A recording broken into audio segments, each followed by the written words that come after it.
नमस्कार प्यारे विद्यार्थियों, मैं गोविंद भट्टी आज की क्लास में आप सभी का स्वागत करता हूं। आज की क्लास में हम अ लाभकारी संस्थाओं के अंतर्गत तुलन पत्र अर्थात बैलेंस शीट को पढ़ेंगे। देखिए, पिछली कक्षाओं में हमने अ लाभकारी संस्थाओं का अर्थ, विशेषताएं, प्राप्ति, भुगतान खाता, आय व्यय खाते के बारे में अध्ययन कर लिया है। तो उन क्लास की जो लिंक है वो आपको नीचे डिस्क्रिप्शन में मिल जाएगी, आप वहां से उनको जरूर देखें। और आज की क्लास में हम पढ़ेंगे तुलन पत्र। देखिए, तुलन पत्र को अंग्रेजी में हम कहते हैं बैलेंस शीट। तुलन पत्र क्यों बनाया जाता है? देखिए, तुलन पत्र एक लाभकारी संस्था के द्वारा भी बनाया जाता है और एक गैर लाभकारी संस्थाओं के द्वारा भी बनाया जाता है। अब बात करते हैं प्राप्ति भुगतान खाता बनाते हैं लाभकारी संस्था। क्यों बनाते हैं? इसलिए बनाते हैं ताकि उसे में ये पता चल जाए कि कितनी वर्ष में हमें नगद प्राप्तियां हुई और कितने हमने नगद भुगतान किए और वर्ष के अंत में कितना नगद शेष है। आय व्यय खाता क्यों बनाते हैं कि वर्ष में हमारे पास कितनी आय हुई, कितना व्यय हुआ और उसके बाद में हमारे पास कितनी अधिक्य या कितनी न्यूनता है। ठीक है, उसके बारे में हमने विस्तृत चर्चा है वो पीछे की क्लास में कर ली है, तो आप वहां से उसको देखें। देखिए, हमने प्राप्ति भुगतान खाते में पूंजीगत प्रकृति के और आयगत प्रकृति के मदों का लेखा किया था कि समस्त आयगत मदे और पूंजीगत मदे हम प्राप्ति भुगतान खाते में लिखते हैं। तो वहां से प्राप्ति भुगतान खाते में जो आयगत मदे वो तो चली गई आय व्यय खाते में, और जो पूंजीगत मदे वो कहां लिखी जाएगी? तुलन पत्र यानी बैलेंस शीट में लिखी जाएगी। अब दूसरी बात ये कि हम बैलेंस शीट बना रहे हैं। क्यों बनाते हैं बैलेंस शीट? देखिए, बैलेंस शीट इसलिए बनाई जाती है एक संस्था में ताकि एक लेखा वर्ष के अंत में हमें यह पता चल सके कि व्यापार की वित्तीय स्थिति, उस संस्था की वित्तीय स्थिति कैसी है, उस संस्था में कितनी संपत्तियां हैं, कितने दायित्व है, कितने लेनदार है, कितने देनदार है, उस संस्था की पूंजी कितनी है। अब अलाभकारी संस्था तो इसमें हम पूंजी नहीं बोलेंगे, पूंजी निधि बोलेंगे, कैपिटल फंड बोलेंगे। ठीक है ना? तो सबसे पहले इसकी जो मुख्य बातें हैं वो हम देख लेते हैं कि तुलन पत्र की मुख्य बातें क्या है या बैलेंस शीट है वो क्यों बनाई जाती है। तो बैलेंस शीट है वो संस्था की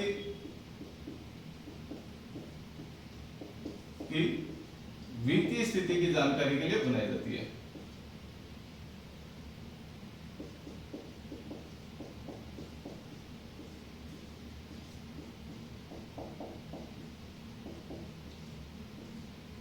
ठीक है, दूसरी बात जैसे मैंने आपको बताया कि इसमें पूंजीगत मदों का लेखा किया जाता है। अब पूंजीगत मदों में देखिए, पूंजीगत प्राप्तियां हो सकती है, पूंजीगत भुगतान होते हैं। देखिए, पूंजीगत भुगतान होता है वो संपत्तियों पर किया जाता है और पूंजीगत प्राप्ति होती है वो संस्था के लिए दायित्व होती है। तो पूंजीगत जो प्राप्तियां हैं वो तो दायित्व पक्ष में लिखी जाएंगी और जो पूंजीगत भुगतान है वो संपत्ति पक्ष में लिखे जाएंगे। ठीक है, तो इसमें सबसे दूसरी महत्वपूर्ण बात है कि पूंजीगत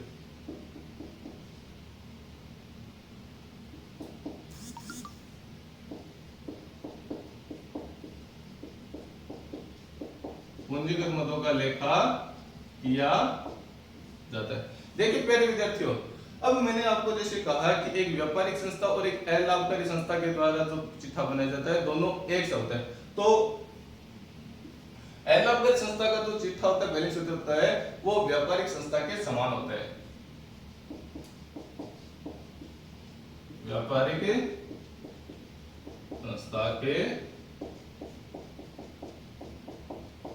समान होता है और इसका जो प्रारूप होता है उस प्रारूप में हम देखते हैं कि दाईं तरफ है वो संपत्तियों को दिखाया जाता है और बाईं तरफ है वो दायित्वों का दिखाया जाता है।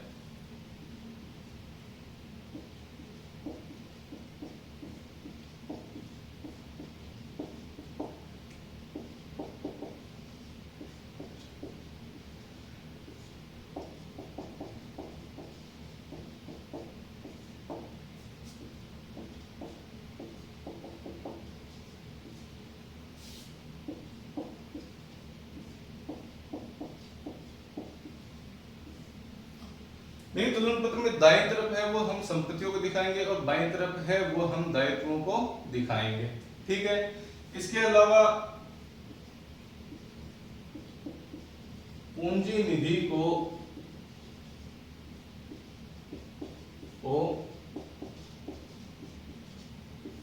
दायित्व में दर्शाते हैं। देखिए, जो कैपिटल होता है, पूंजी निधि होती है, उसको हम कहाँ दिखाएंगे? दायित्व में दिखाएंगे। तो ये जो कुछ मुख्य बातें होती है तुलन पत्र की वो हमने देख ली कि तुलन पत्र है वो संस्था की वित्तीय स्थिति की जानकारी के लिए बनाया जाता है। तुलन पत्र होता है वो पूंजीगत मदों का जिसमें लेखा किया जाता है और उसके बाद में ये व्यापारिक संस्था के समान होता है। तुलन पत्र में दाईं तरफ संपत्तियों को और बाईं तरफ दायित्वों को हम दिखाते हैं और इसमें पूंजी निधि को दायित्व में दर्शाते हैं।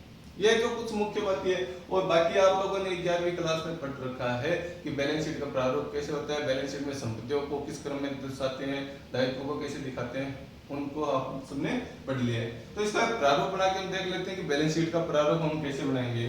तो बैलेंस शीट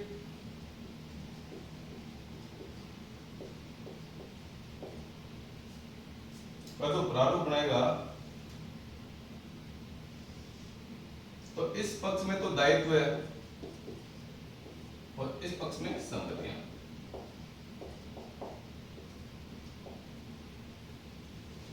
ये तो होगी लायबिलिटीज, ये होगी एसेट्स।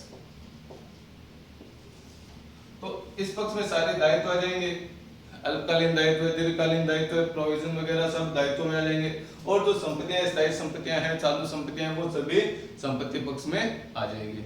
और बैलेंस शीट की जोड़ क्या आएगी, दोनों पक्षों के बराबर आएगी। बैलेंस शीट की जोड़ क्या आएगी, दोनों पक्षों की बराबर आएगी।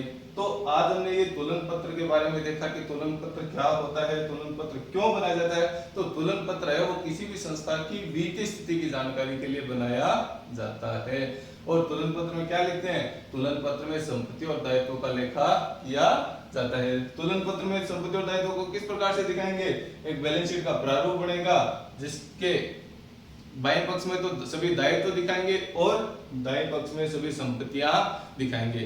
अब जो पूंजी निधि है उस पूंजी निधि को हम किस पक्ष में दिखाएंगे, दायित्व पक्ष में दिखाएंगे। अगर व्यापार में आधिक्य है, यदि व्यापार में आधिक्य है तो उस पूंजी निधि में जोड़ दिया जाएगा और यदि न्यूनता है तो पूंजी निधि में से घटा दिया जाएगा। तो ये सारी जो जानकारी है आप इसका स्क्रीनशॉट ले लीजिए और बाद में अपनी कॉपी में नोट इसको कर लेना, ठीक है। तो ये तुलन पत्र बैलेंस शीट से संबंधित सभी बातें हमने देख ली है। तो प्यारे विद्यार्थियों देखिए, अलाभकारी संस्थाओं के बारे में हमने पढ़ लिया कि अलाभकारी संस्थाएं क्या होती है, अलाभकारी संस्थाओं की विशेषताएं क्या होती है। अलाभकारी संस्थाओं में जो वित्तीय विवरण बनाए जाते हैं जैसे प्राप्ति भुगतान खाता है, आय व्यय खाता है, बैलेंस शीट है, इन सब के बारे में हमने अध्ययन कर लिया है। तो इनका प्रारूप है, इसको कैसे बनाएंगे, इसमें कौन सी मदें आती है, इनकी विशेषताओं का अध्ययन हमने अब तक कर लिया है। तो अब जो इनके अंतर्गत हमारी जो अलाभकारी संस्थाएं हैं उसमें कौन सी मदें हैं जो दीर्घकालीन यानी पूंजीगत हो सकती है और कौन सी मदें आयगत हो सकती है, उनकी चर्चा हम बाद में अगली क्लास में करेंगे। आज की क्लास में आपके लिए इतना ही तुलन पत्र के बारे में जो बताया गया है। देखिए पहले विद्यार्थियों, अगर आपको किसी भी बिंदु में किसी भी टॉपिक पर कोई समस्या है तो आप कमेंट करके मुझसे पूछ सकते हैं।